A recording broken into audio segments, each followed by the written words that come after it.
Hi, I'm Rob Lehner with Inspire Realty Partners. We're entering the week of Thanksgiving, and I just wanted to take a moment to wish you all a happy Thanksgiving and happy holidays as the holiday season's upon us.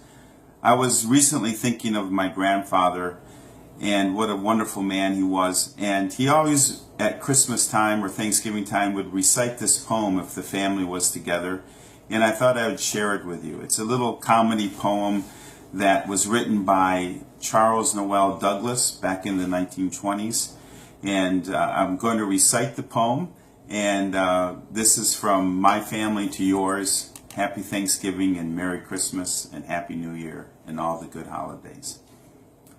This is called When Father Carved the Turk.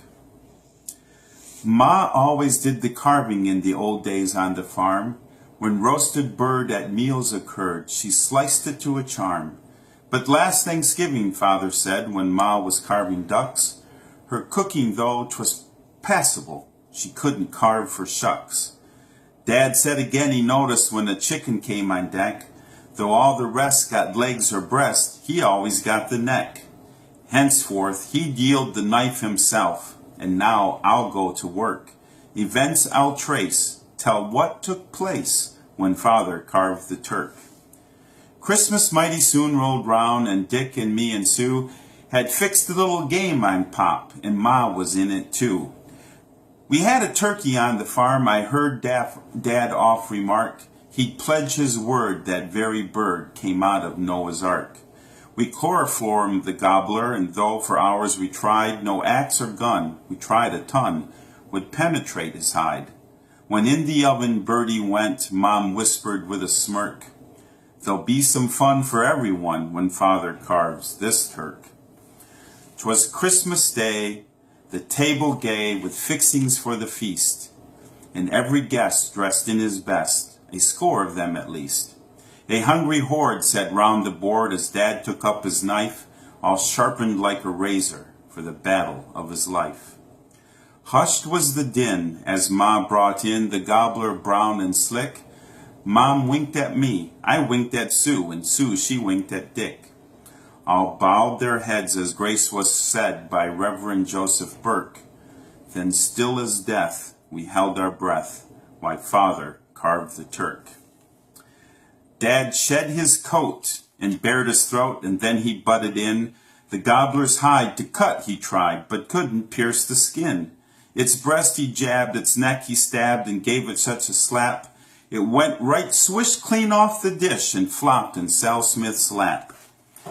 'Twas soon put back again. Dad hacked, old things were going some, when Dad's knife slipped and off it whipped the top of Father's thumb. Dad stomped the floor and strange oaths swore, while Reverend Mr. Burke begged heaven in a prayer our lives to spare, while Father carved that turk. We fixed the old man's damaged thumb, then Dad, sad to relate, upon the table knelt and chased that turkey round the plate. One knee was on the gobbler's breast, the other in the pie, while gravy flew on me and Sue and hit the ceiling high.